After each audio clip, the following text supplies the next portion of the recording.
तो इससे ज्यादा शुद्ध विचार आपका हो सकता है। साक्षात ईश्वर लेकिन शायद कुछ लोगों ने इसके शब्दों पर विचार किया हो। ध्यान से सुन लो। आप देखिए सारे जीवन का इसमें बड़े सरल शब्दों में सदगुरुदेव के साथ बता दिया है।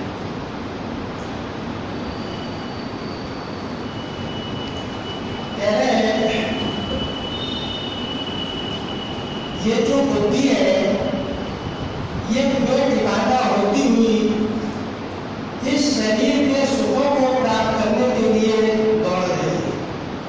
हम सुन लेते हैं, लेकिन सदपुरुष क्या बात कह रहे हैं उसमें एक रहस्य है। हम यदि केवल इसी लाइन को ध्यान दें तो कह रहे हैं ये जो बुद्धि है ये बेठिकाना होती हुई इस शरीर के सुखों को प्राप्त करने के लिए दौड़ रही है।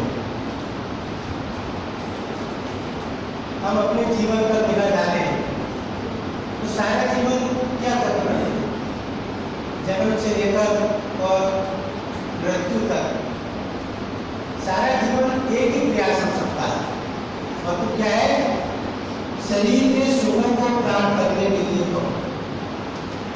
कैसे सुख प्राप्त हो और जो दुख आए हैं उनकी कैसे निवृत्ति।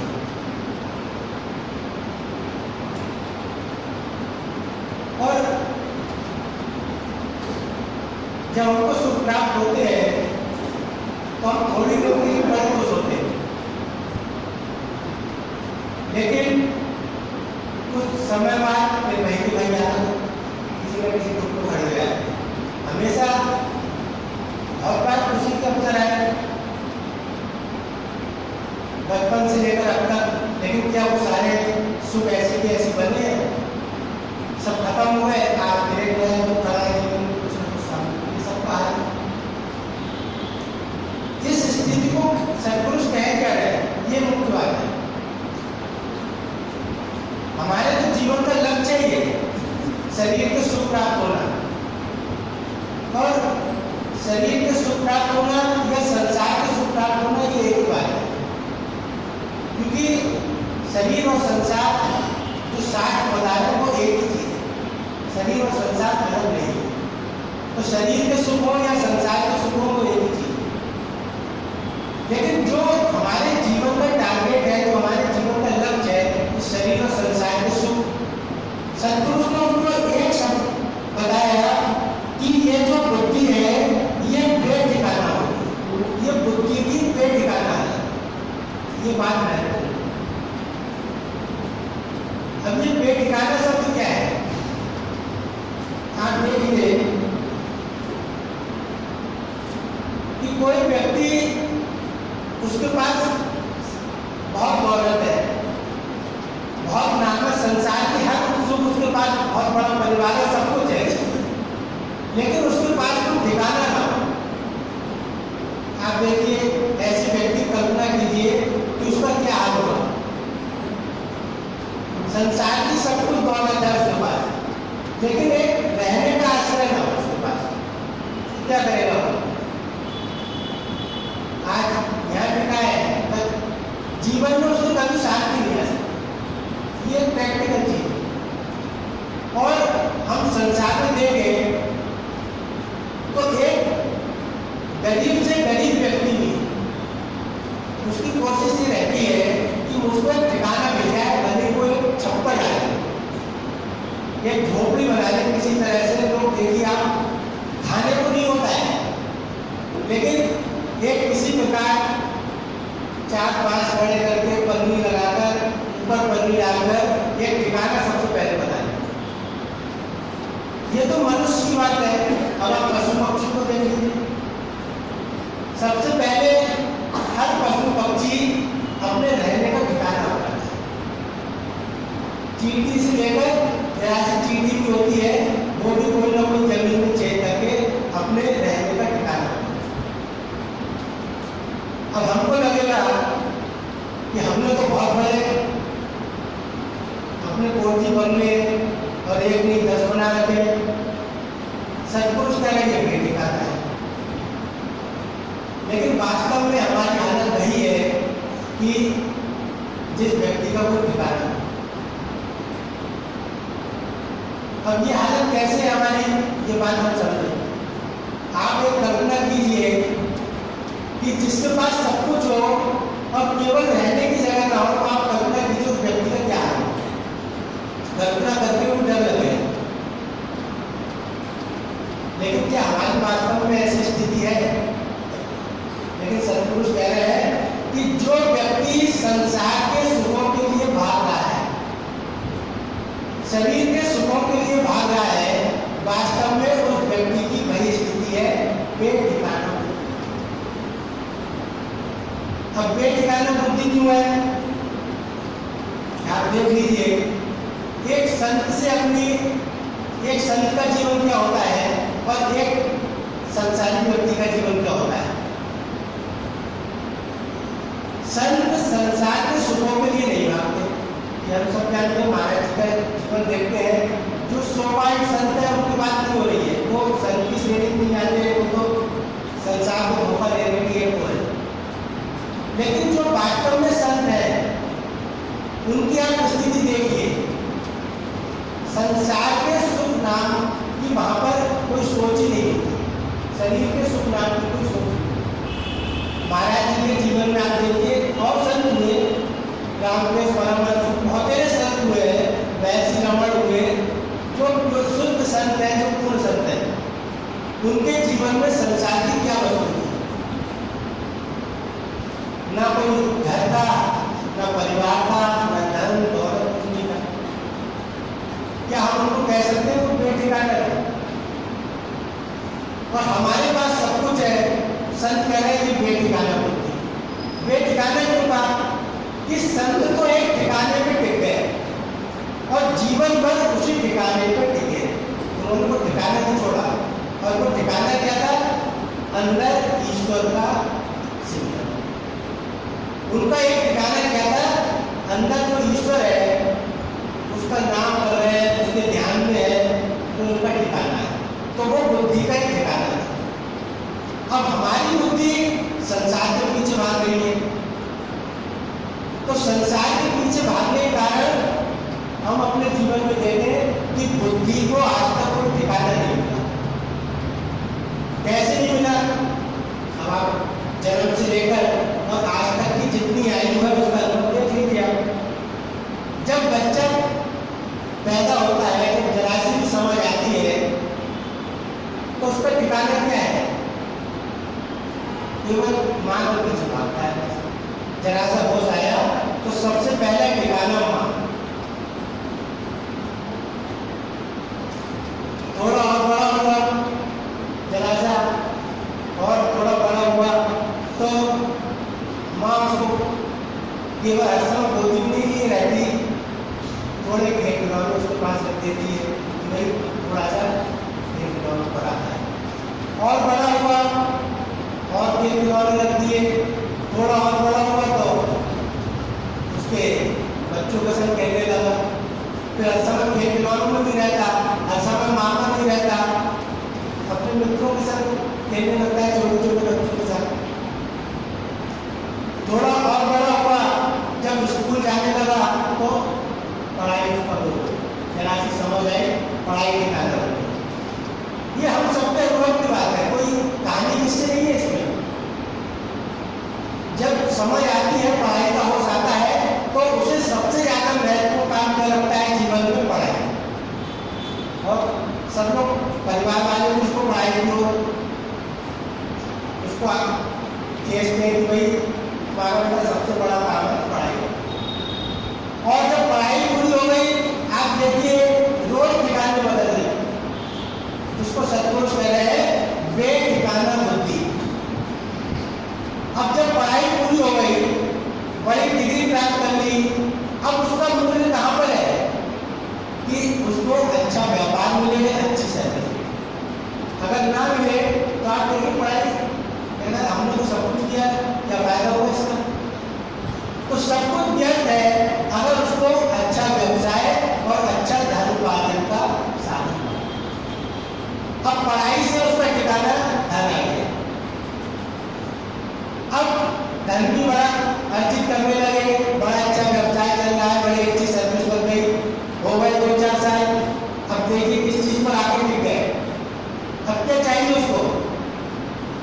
कोई अच्छा लड़की है या लड़का है, अच्छे विवाह की तैयारी। अब वहाँ पर कि कोई अच्छी लड़की मिले लड़का है और लड़की है तो कोई अच्छा इसको वर मिले। अब आप देखिए, अगर 2-4 साल हो जाए, कुछ टाइम व्यतीत हो जाए और अच्छा वर ना मिले तो ना उसे व्यवसाय में रुचि होती है ना सर्विस। बस एक ही चिंता रहती है रात दिन कि भाई इसका धन कमाया, इसका परिवार बढ़ाएगी, लेकिन सब ठिकाने बदल रोज ठिकाने बदल रहे। शादी हो गई, विवाह हो गया, उसके बाद आप देख लीजिए किस चीज पर केंद्रित हो जाता है। विवाह के बाद 2-4 साल हो जाए, अगर परिवार में कोई बच्चा नहीं आए वो भी सब टीका लगने लगता है और मेरे चिंता बढ़ जाती है।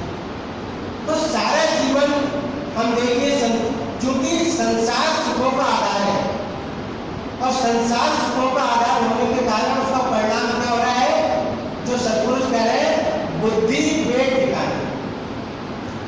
किसी आज तक एक चीज पर ठिकाना नहीं रहा, एक चीज मिली दूसरी की वो खड़ी हो गई सामने आवश्यकता, दूसरी मिली तीसरी की, और इस प्रकार सारा जीवन हम सबका ही अनुभव है। घर में बालक आ जाए, सब कुछ हो जाए और सारी चिंता किस बात की होने लगती है, जो अपना जीवन व्यतीत हुआ बच्चों की चिंता होने लगी कि इसकी पढ़ाई सही हो, इसका जीवन बनाना है। ये सारे जीवन और इस बीच में ये करके और हो जाता है, यानी कितने रोग अपने बच्चे सब कुछ प्राप्त होता रहा, फिर भी कहीं जरा सी कोई अड़चन आई सुख में तो सारा ऐसा लगता है सब बेकार। तो इसलिए सत्पुरुष ने इसको क्या कहा कि बुद्धि पेट ठिकाना। ये हम सबके दुख का मुख्य कारण है और यही सब करते करते ठिकाने बदलते बदलते आप देखिए रोज नए सुख आते हैं, जरा सा एक ठिकाना पूरा होता है, विवाह हो गया, बड़ी खुशी चाहते हैं। अब उसके बाद जो अगली स्टेज आई, अगर वो उसमें जरा सी कमी आई, सारा सुख खत्म और दुख।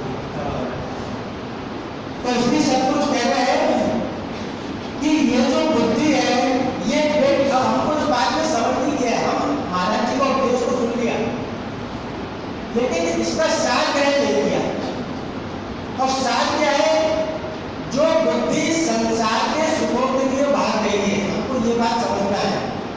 हम सत्संग तो बहुत सुनते हैं, बहुत धर्म की बात करते हैं, लेकिन संसार के सुखों के पीछे भागने की दौड़ हमारी कभी रुकती है।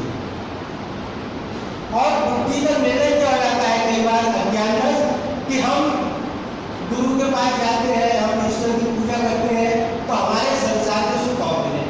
ये एक बड़ा भारी अज्ञानपूर्ण और मूर्खतापूर्ण एक भ्रम कि ईश्वर की पूजा का मतलब यह है कि मुझको संसार के बड़े सुख मिले, ईश्वर की मुझ पर ये कृपा हो, ये हम समझ नहीं पाते। तो ये बात हम ध्यान रखें कि जो संसार के सुखों के लिए दौड़ है ये हमारे दुखों का मुख्य कारण है। जब तक हमारी ये दौड़ परिवर्तित नहीं होगी, जब तक ये सोच हमारी बदलेगी नहीं, तब तक हमारी बुद्धि यही कहलाएगी कि पेट ठिकाना बुद्धि। और पेट ठिकाना बुद्धि का क्या हाल होगा, जो हाल एक पेट ठिकाना व्यक्ति का होता है, आप कल्पना करके देखिए। और ये आप सबका अनुभव है। आगे हम देखिए क्या कह रहे हैं, हम इसको और समझा रहे हैं। हमने सुन लिया कि कितना ये सूक्ष्म विज्ञान सत्पुरुष को बता रहे हैं। कह रहे हैं इस बात की इसे समझ ही नहीं आती कि इस शरीर के सुख नाम मुकम्मल है या इनसे शांति मिल सकती है कि नहीं, ये बात नहीं समझ में आती। एक तो ये ठिकाना हो गया, अब चलो अच्छी बात है तुम भाग रहे हो, लेकिन दूसरी बात ये नहीं समझ में आती कि इस शरीर के सुख नामुकम्मल है। ये बात हमारे मन में बैठ जानी चाहिए। और इस नामुकम्मल सुखों के कारण हमने संसार में बड़े बड़े दुख उठाए, क्योंकि कोई भी सुख रहने वाला नहीं है। एक तो सुख के पीछे भागने की दौड़ है,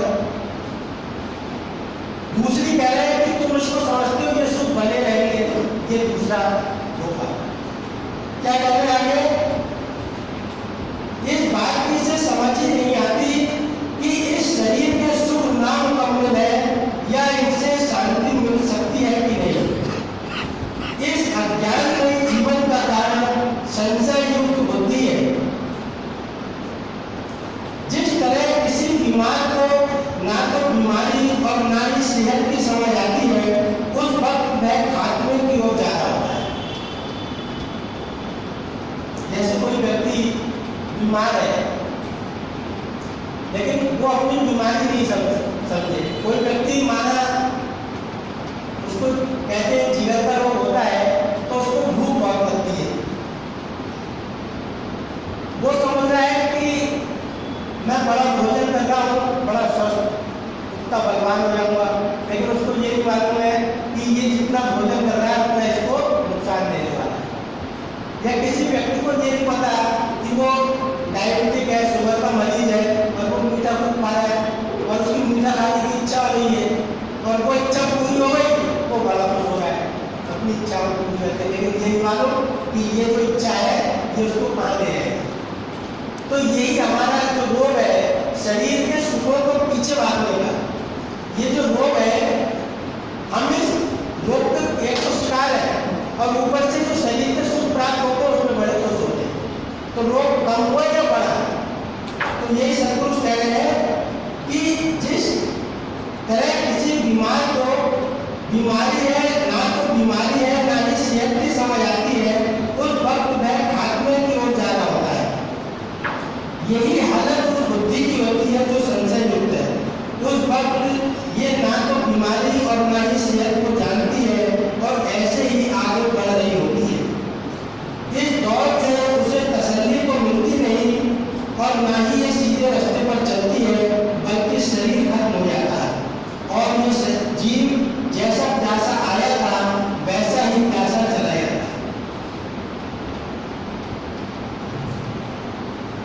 एक चीज और बता रहे हैं, हर जो पंक्ति है उसके अंदर एक रहस्य है। ये लाइन कह रहे हैं, शब्द है, कृष्णा अग्नि लागी मीता कल्पन करे अंगार, सत्यशील हो गए नहीं कोटक करे विचार। कृष्णा शब्द का अर्थ होता है प्यास।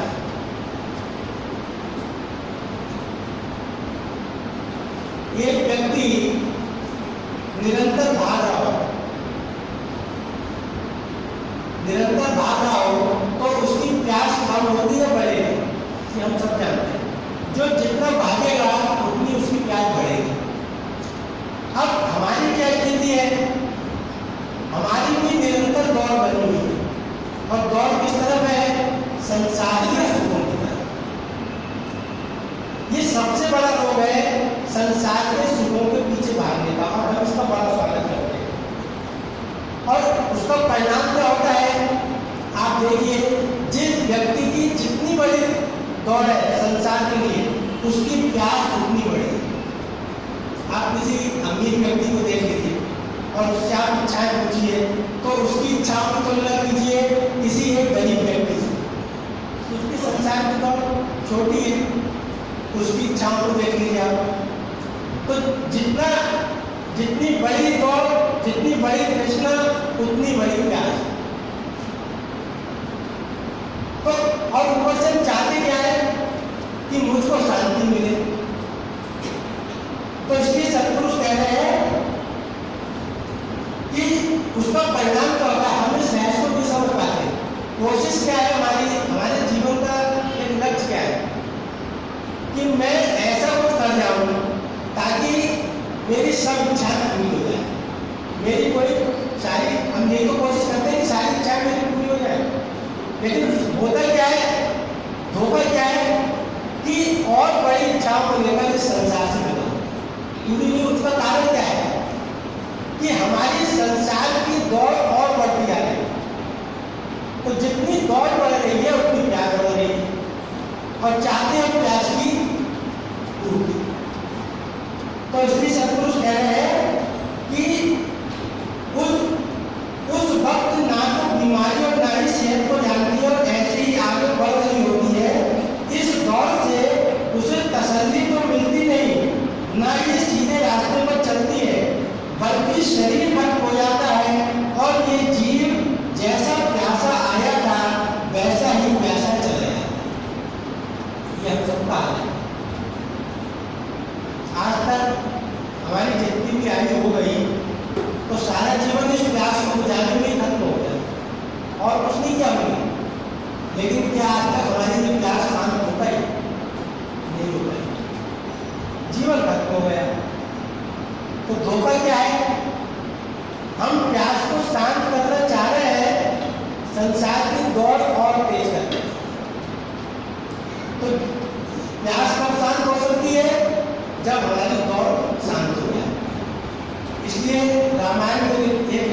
बिन संतोष न काम न सही। ये संतोष क्या है? ये उस दौड़ को शांत करने का साधन है। इसलिए रामायण में लिखा कि बिन संतोष न काम न सही। जब तक संतोष नहीं होगा, संतोष का मतलब ये संसार के सुखों के पीछे दौड़ने की दौड़, इसको संतोष का। तो जब तक ये संतोष नहीं होगा तब तक कभी भी कामनाओं का नाश नहीं हो सकता। बिन संतोष न काम न साही, और काम अछत सुख सपने नहीं। जब तक अछत मतलब क्षय नहीं होगा, खत्म नहीं होगी, काम अछत मतलब कामनाओं का नाश नहीं होगा, तब तक कभी स्वप्न में भी सुख नहीं। ये एक विज्ञान है जो सबको बता रहे हैं कि हम तृष्णा के शिकार तो हो गए, और एक तृष्णा की पूर्ति हो गई जिसको गुरुदेव कह रहे बार बार कि हमको अपनी बीमारी का ही नहीं पता। और हम जो रोगी के लिए परहेज है, जो रोगी के लिए परहेज है, वो परहेज नहीं कर रहे, बल्कि उस परहेज की वस्तु को और ग्रहण कर रहे हैं और बड़े खुश हो रहे हैं। क्योंकि रोग में जिस वस्तु की इच्छा होती है वो हमको स्वामी रामकृष्ण परमहंस कहा करते थे, कौन सी बीमारी का एक नाम, जिसमें व्यक्ति को अचार खाना अच्छा लगता है, पता नहीं शायद संग्रहणी या कुछ ऐसा बीमारी थी जिसमें व्यक्ति को अचार खटाई खाना अच्छा लगता है, और वो जब खटाई खा लेता है तो उसको बड़ी खुशी होती है कि देखो मुझे बड़ा सुख प्राप्त हुआ। लेकिन ये नहीं मालूम कि इस खटाई को खाने से रोग की और वृद्धि, और वो उसको खुशी मानता है। यही हमारा हाल है। हमको तृष्णा का रोग लगा है, और तृष्णा का मतलब इच्छाओं की अधिकता।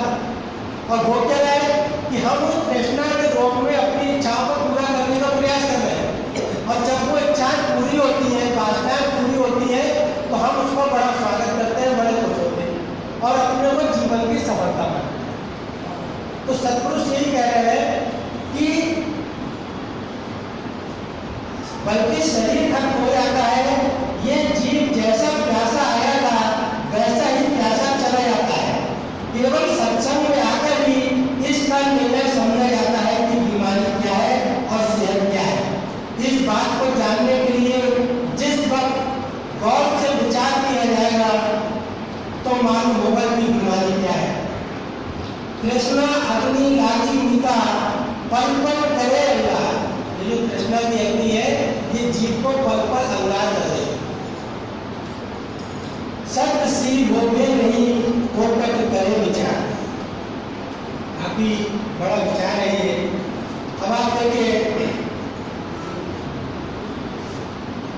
एक शब्द और इस्तेमाल किया कि इन नाम मुकम्मल। एक तो इस्तेमाल जो वेदिका में, और दूसरा शब्द कह रहे हैं नाम मुकम्मल, जो कभी स्थायी रहने वाले नहीं। अब ये बात हम तो सोचते हैं कि जो मैंने चीज प्राप्त की है उसको स्थायी रखने का प्रयास करते हैं, जानकर मालूम है नाम मुकम्मल है, शरीर भी मालूम है नाम मुकम्मल है जो मेरे सुखों का आधार है, और संसार भी मालूम है नाम मुकम्मल है। तो दूसरा प्रयास क्या करते हैं, इसको स्थायी बनाने।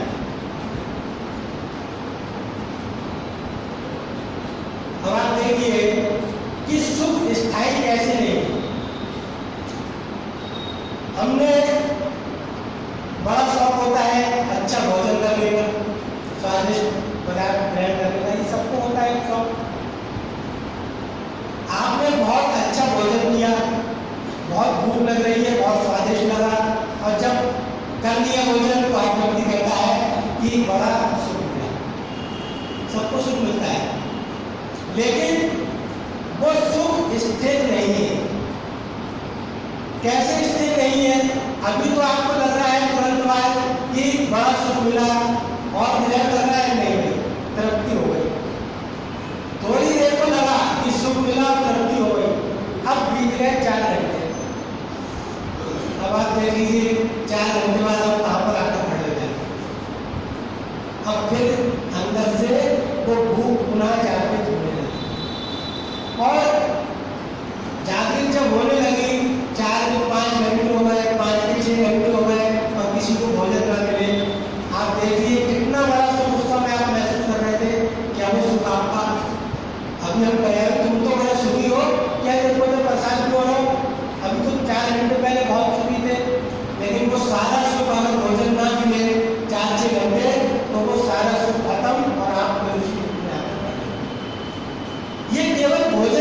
नहीं है। भोजन को तो हम कहेंगे कि भाई बोलते स्वाभाविक चीज है, भोजन को हम कह सकते हैं कि स्वाभाविक चीज है।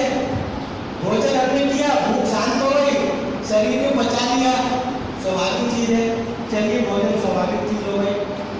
अब आप और किसी वस्तु पर आ जाइए। आपका व्यवसाय है, आज आप दुकान पर गए और एक बड़ा अच्छा कस्टमर आ गया और जिससे आपने आज दिन भर में 4-6 हज़ार रुपये एक्स्ट्रा इनकम एक्स्ट्रा हो गई। आप क्या करेंगे, आज मैं बड़ा खुश हूँ, वो भी खुशी हो गई।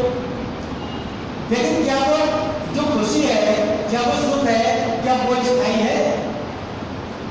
कल आपने दुकान खोली, आधा दिन व्यतीत हो गया, नहीं आया कोई ग्राहक, क्या परिवारों से आपका बना है? यही लगेगा कि पूरा दिन हो गया, पता नहीं इसकी शक्ल देख के घर से निकले। और शाम तक अगर आप कोई ग्राहक ना आए तो कल का सुख खत्म, घर आके भोजन करने की इच्छा नहीं करेगी ढंग से। तो ये सारा जीवन सुख और दुख का चक्र चलता रहता है। इसलिए सतपुरुष कह रहा है कि जो संसार के सुख है ये भी नाम मुकम्मल है, और इन सुखों के कारण हमने कई गुना दुख उठाए और हम भागते तो रहते हैं। ये पूरा चैप्टर इसलिए है कि सारा जीवन हमारा सुखों के पीछे है। इन जरा सा सुख होता है, लेकिन जब इन सुखों से दुख मिलता है, इन सुखों के कारण दुख मिलता है, वो कई गुना, 100 गुना, 1000 गुना होता है। कैसे होता है? अब आप देखिए सतपुरुष क्या कह रहे हैं। जीव की वास्तविक चाहना अखंड शांति की है, मगर जो यज्ञ कर रहा है इससे अशांति प्राप्त हो रही है। जिस वक्त एक बच्चा पैदा होता है, ये कोई कहानी किस्सा नहीं है, ये सारे संसार में हकीकत देखने को मिलती है। सतपुरुष कह रहे हैं जिस वक्त एक बच्चा पैदा होता है तो कई खुशियां मनाई जाती है। ये बात हम देखें, जब यह हम पढ़ते हैं प्रेमी यहाँ से, तो ऐसा लगता है कि ये खाली पढ़ने बैठे, लेकिन इससे ऊपर बात नहीं हो सकती, क्योंकि ये सतपुरुष की बात है। एक्सप्लेनेशन तो मनमाने हो सकते हैं, लेकिन इससे ऊपर नहीं। एक्सप्लेनेशन में कमियां हो सकती है, क्योंकि वो मैं व्यक्तिगत है, लेकिन ये गुरु ग्रंथ है, ईश्वर ग्रंथ है, इसमें गलती नहीं है। तो कह रहे हैं जिस वक्त एक बच्चा पैदा होता है तो कई खुशियां मनाई जाती है, लेकिन कालवश होकर बैठ मर जाता है तो उसके पैदा होने की इतनी खुशी नहीं होती जितना कि मरने का गम होता है। ये केवल बच्चे की बात नहीं है, ये संसार की हर खुशी की बात है। आप कोई भी वस्तु लाइए, उसकी खुशी होगी, लेकिन वो वस्तु आपकी छिन जाए। आप देखिए, आपने एक शर्ट पहनी, नई सिलवाई, बड़ी खुशी, लेकिन उस खुशी के पीछे भी दुख था। कौन कौन से दुख उठाए उसके पीछे? एक इच्छा पैदा हुई पहले, और उस इच्छा पैदा होते ही एक मन में दुख पैदा हो गया कि मुझको ये चीज प्राप्त करनी है। तो जब तक वह वस्तु प्राप्त नहीं हुई आप दुखी रहे। फिर आपने उसके लिए साधन इकट्ठे किए, तो आपको परिश्रम करना पड़ा, तो उठाना पड़ा।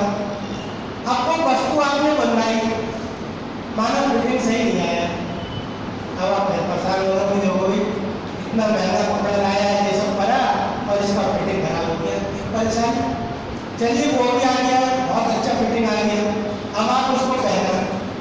अब कहीं आप ऐसी जगह गए, किसी ने उस पर कोई चीज़ आपकी जरा सी कील लग गई या कोई चीज़ बढ़ गई और उसमें जरा सी को बढ़ गई, उसमें पोता लग गया।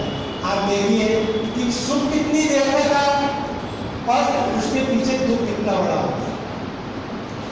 जितना सुख नहीं था उससे ज्यादा आपको, ये केवल बच्चे वाली बात नहीं है, संसार की हर वस्तु के पीछे ये दुख खड़ा है। तो इसलिए सतपुरुष कह रहे हैं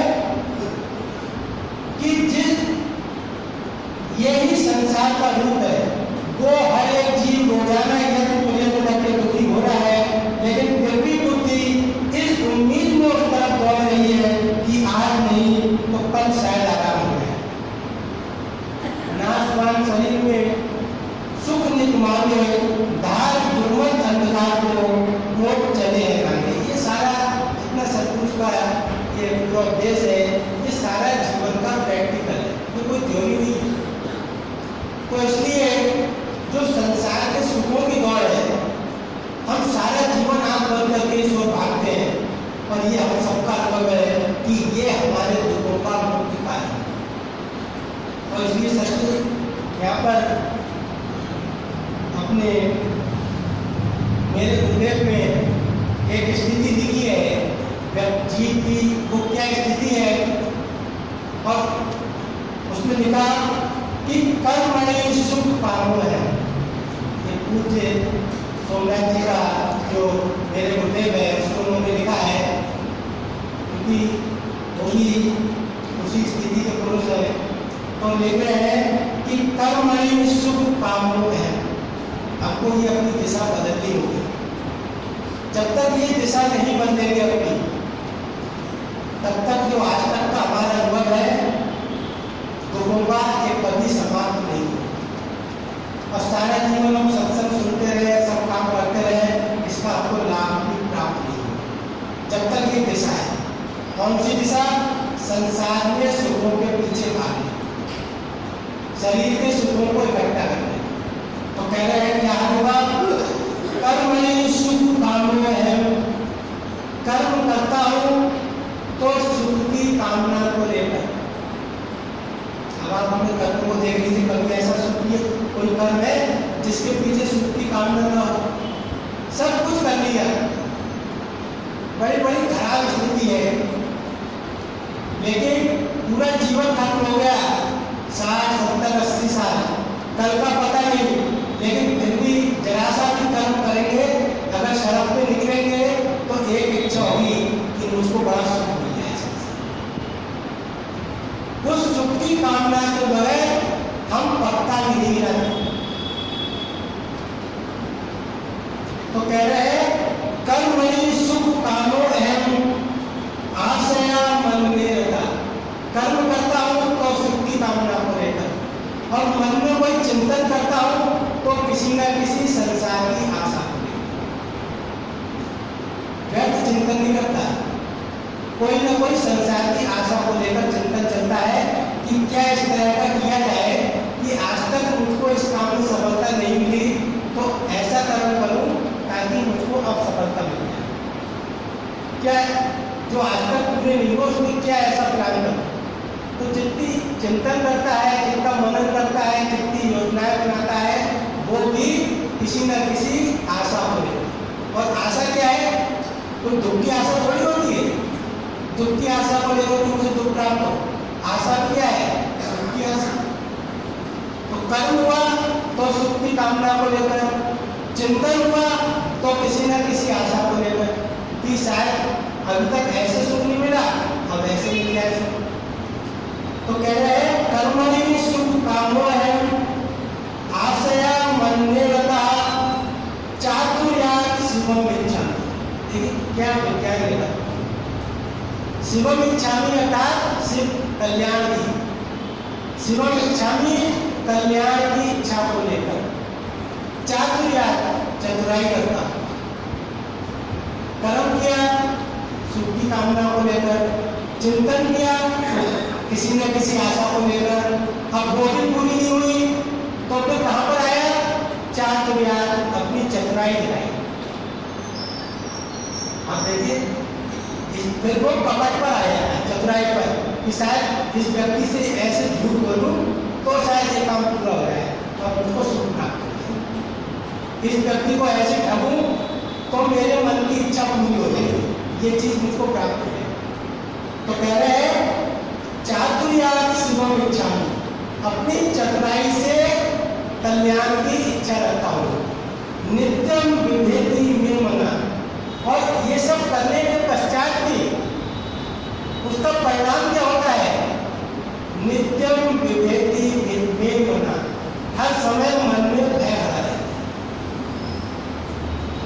कर्म से सुख नहीं मिला, चिंतन से सुख नहीं मिला, चतुराई से कल्याण नहीं हुआ, अब किसी न किसी भय भरा रहता है कि पता नहीं आगे क्या होगा। सारा जीवन देख लीजिए किसी न किसी भय में रहेगा।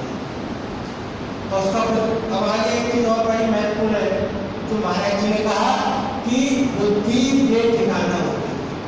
अब यहाँ पर उस बेठिकाने का यहाँ वर्णन किया, सब कुछ कर लिया, फिर कह रहा है निर्वासित भ्रष्टो है।